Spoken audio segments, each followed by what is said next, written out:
guys, guy in a wheelchair here, and I posted my second Deception of Religion series video Saturday night, and I got a comment from someone on another social media site that I embedded it to, and he or she basically asked me what my point was, why I felt it necessary to refute creationist videos.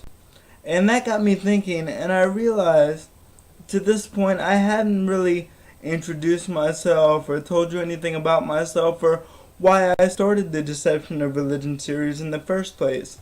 So I'm gonna take the opportunity and fill you in a little bit on my personal self and my motivation behind the Deception of Religion series. I'm Guy in a Wheelchair, obviously, because this is the Guy in a Wheelchair channel. And for anybody who doesn't know, when I do these videos, I've only done 2 so far, but when I do them, I am indeed sitting in my wheelchair, and I can prove it. I'm turning it on.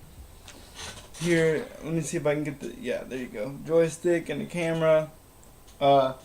The top to the joystick is laying on the floor over there because I knocked it off. It doesn't like to stay on. The wheelchair is beeping because it's dying. As far as my handicap itself, I have cerebral palsy. There is a theory among doctors and my family that it might not be a defect from birth, but that's kind of neither here nor there. The fact of the matter is, I've had it as long as I can remember, and I guess that's really what's important when it comes to that in the end. I'm very lucky. The effects of my handicap are extremely minimal. I'm sure you've noticed, if you've watched either of the 2 videos that I've done so far, that my movements can be twitchy and spastic at times, and it affects my speech to a certain degree, and I can control that for the most part. So usually when you hear a slur in my speech or an abnormality in the way I sound, it's usually because I'm being lazy and not paying enough attention to it to either notice it or do something about it, because even though I can control it, it is something that I have to pay more attention to than the average person. And I think that's a personal benefit for me of being on YouTube, because it kind of forces me to pay attention to my speech and the way I pronounce things and my posture as well. I have a tendency to lean to the side all the time. When I'm playing video games, I'm usually leaning or sliding halfway out the chair, and that's just comfortable for me. You know, it's been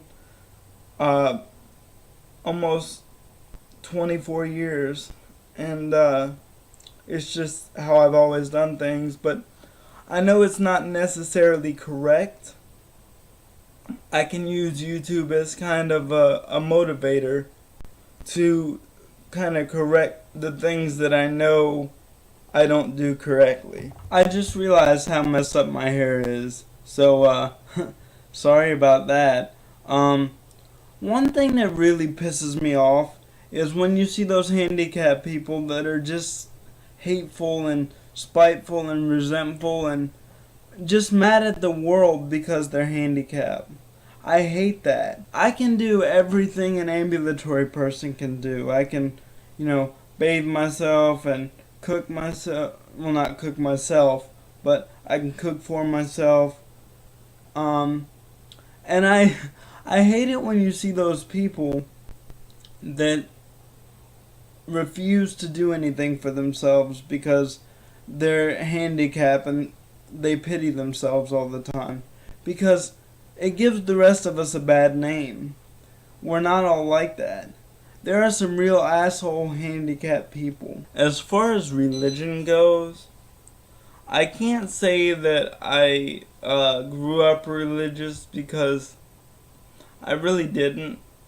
I grew up knowing about Christianity and about Jesus and God and all that shit. Um, but it really wasn't part of our everyday life. You know, it wasn't something that was always there. Occasionally we prayed before we ate. But that happened more at my grandparents' house. My parents acknowledged God. They were by no means atheists, but it wasn't something that was in our day-to-day life. I think I was 13 when I actively started seeking God, I guess. As I got older, I guess when I was 17, 18, something like that, I started realizing the inaccuracies in the Bible. I never denied science, I don't think, but I never compared and contrasted religion and science as two separate stories of origins. So I started doing research on the two, and the things that I found were astonishing and horrible. Number one, it preaches ignorance. If you don't know, it's because God doesn't want you to know.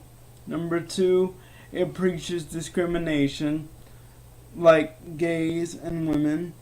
I've seen cases where it's turned entire families against their children.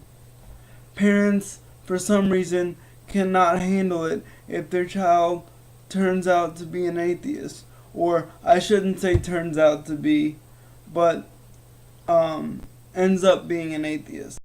So I started doing this because religion is going to hold us back.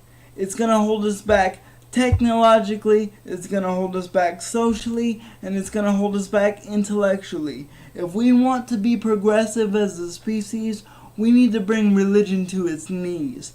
There's a movement going on right now. People like Jacqueline Glenn and the Amazing Atheists and Cult of Dusty and Dark Matter 2525 are trying to do just that. And I want to be another soldier, another fighter for that cause.